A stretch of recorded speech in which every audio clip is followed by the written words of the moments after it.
Several years ago, I worked the graveyard shift as a security officer at a trendy art gallery nestled in the heart of a bustling city. My shifts ended at 2 a.m., thrusting me into a world of darkness and eerie silence, where the remnants of nightlife faded into ominous shadows.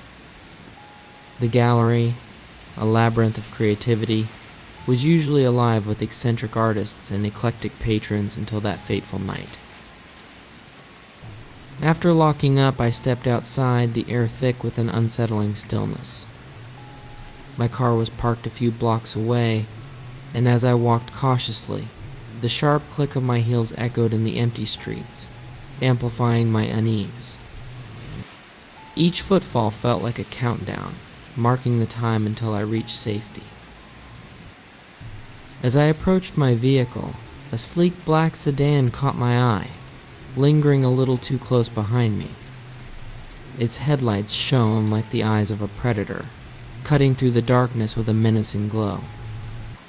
A chill ran down my spine, but I shook it off and climbed into my car.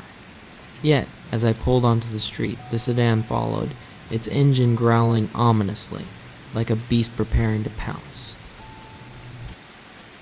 My heart raced as I navigated through the city, dread coiling tighter with each turn. The car was relentless, tailing me as I merged onto the highway and then off at my exit.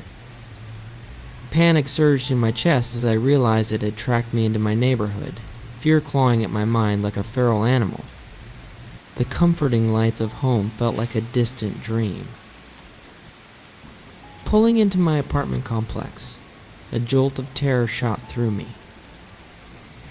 The black sedan parked just a few spots away, its engine rumbling, casting an ominous shadow over the area. I knew I had to get inside, but an instinctive chill held me in place. The driver sat there, a dark silhouette, watching, and I felt like prey in a hunting ground. Thoughts raced through my mind. Should I call my roommate? It was 3 a.m., and I didn't want to alarm her. The police? It felt like an overreaction, but the weight of fear pressed down on me. Finally, I dialed 911 but hesitated to hit send. My heart pounded in my ears as I glanced nervously at the sedan again, its presence suffocating. That's when he emerged. A tall figure stepped out, cloaked in black, a hoodie pulled tight to obscure his face. My instincts screamed to run. He approached slowly, each step deliberate, like a predator closing in on its victim. The world around me seemed to constrict, shadows creeping closer, amplifying my fear. Suddenly, a flicker of movement caught my eye. A group of partygoers stumbled out of a nearby bar, laughter spilling into the night, blissfully unaware of the danger. In a moment of sheer desperation, I turned to them, my voice breaking. "Help, please." The figure hesitated, uncertainty flickering in his stance. For a heartbeat, the night held its breath. Then, with a sudden burst of movement, he turned abruptly and sprinted back to his car. The sedan screeched away, tires screaming against the pavement, disappearing into the darkness like a ghost. Relief washed over me, but the adrenaline still coursed through my veins. The group rushed over, concern etched on their faces. "Are you okay?" one asked, placing a steady hand on my shoulder. I quickly recounted my harrowing encounter, their expressions shifting from confusion to alarm as they realized the danger I had narrowly escaped. "Call the police," another urged. Nodding, I finally grasped the gravity of the situation. As I dialed, gratitude swelled in my chest for these strangers who had become my unexpected guardians. Their laughter had pulled me from the brink of despair, reminding me that even in the darkest moments, light could break through. As the police arrived, I felt a mix of emotions: fear, relief, and an overwhelming sense of gratitude. The officers listened intently, taking notes as I recounted the terrifying events. They assured me that they would patrol the area and that I could call them if I saw the sedan again.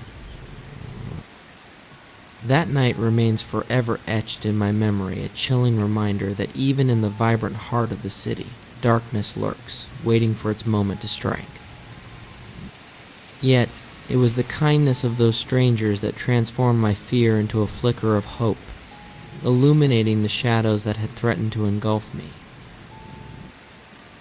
In the days that followed, I couldn't shake the feeling of vulnerability.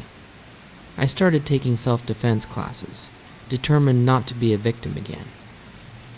Every time I walked to my car at night, the memory of that chilling encounter flickered in my mind. I learned to be more vigilant, to trust my instincts, and to be aware of my surroundings. I also made an effort to connect with my neighbors, forging bonds in the tight-knit community. We exchanged phone numbers, creating a network of support for one another. If someone felt uneasy, they could reach out for help. The sense of camaraderie lifted my spirits, showing me that even in the face of fear, community could be a powerful ally.